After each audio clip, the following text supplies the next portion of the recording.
We came up with 3 themes as well. I think we're forced to get to 3.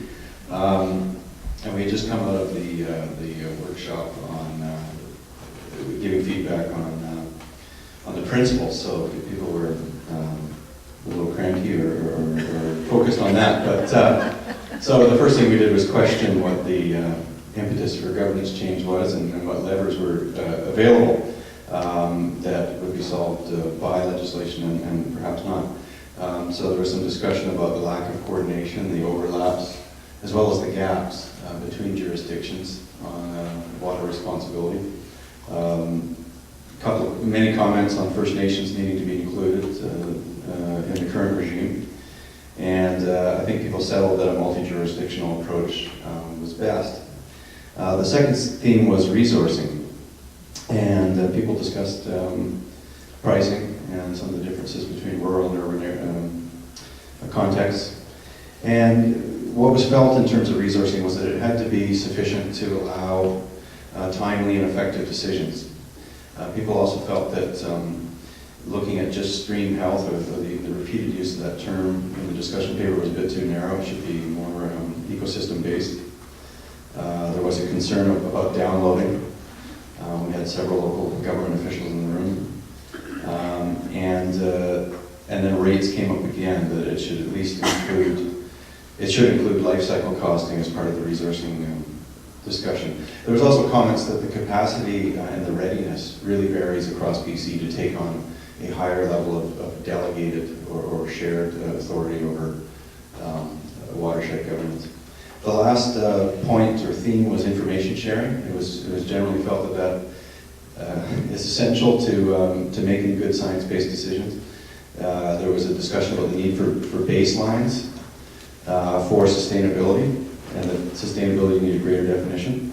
It was felt that information being shared with communities, the public and stakeholders was essential, and part of that was a need for accountability, and that accountability of necessity includes enforcement and compliance as part of the administration. Thank you.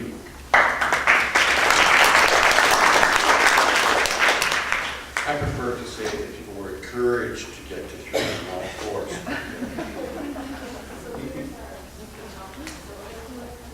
The PM, that's okay.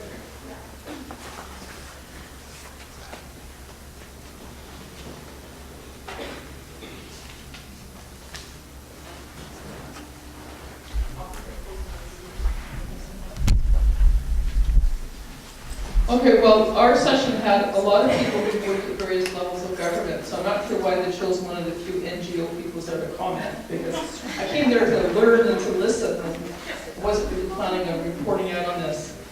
So we did have a good discussion, and a lot of important points were raised that there won't be time to go through, but we sort of went back and forth between what kind of a model would work best for governments, and I think the conclusion that we came to was that a shared model would be work best, and that is in some respects similar to what is being done now. We noted that it was important to protect always to protect the public interest in that. We also noted that the other 3 goals that we're here to discuss today may be more important in terms of modernizing the Water Act than the governance issue itself.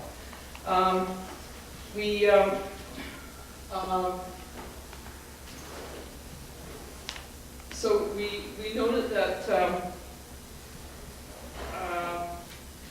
sorry, I just lost my point here. That in terms of developing models for sharing governance, that transition time would be needed to move into that. We would have to gradually build capacity and so on. And it was also pointed out that the level of sharing that was done on governance would depend very much on the size and the scope of the project. So that, for example, projects that were more local in nature would obviously have more input from local government, etc. Because water allocation needs to be done in the context of land use, and because the development of water resources can affect land development, we suggested that there were already some models to be handling the governance of that. One of them was, for example, the LRMPs, which aren't really being used anymore. But we felt that we shouldn't be ignoring good models that had been previously developed. Another model for more local government would be under OCPs. In terms of funding, there was a lot of support for a user pay system to pay for building a model for governance. Although, again, it was pointed out that with a water metering structure and so on, you had to be careful that you didn't create issues of unaffordability and so on, that you maintained some basic supplies of a public good for even those who couldn't afford it. And I think that was about it. Yeah? Okay.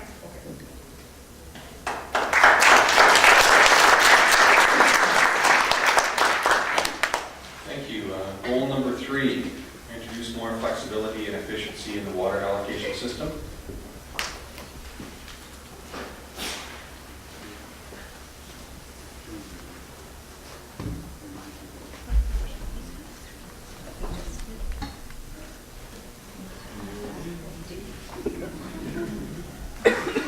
Okay, so one of the very first things that came up in this morning's session on allocation was that you can't manage what you don't measure. So there's a lot of strong support for collecting the data that's necessary to manage the resource, and then to develop the tools and also to manage develop the tools to manage that data. Another concept that came up was adaptive management. That you needed flexibility in making decisions based on available information, and that you adapt as new information arises. If you have poor information, you'll have lower thresholds. If you have more information, you'll get more responsive decisions. Another key concept was efficiency of use. Conservation was strongly supported, particularly in priority areas. There was a recognition that trade-offs are difficult, but that ecosystem health was paramount. And then finally, the concept of administration efficiency was supported. So not making things overly complex, but making them allowing flexibility and allowing administrative efficiencies, which hopefully would then allow an expansion of protection measures. So through administration efficiency, you'll be able to do more in the future, for instance, incorporating the groundwater part of the equation. What are the big points for us? Thank you.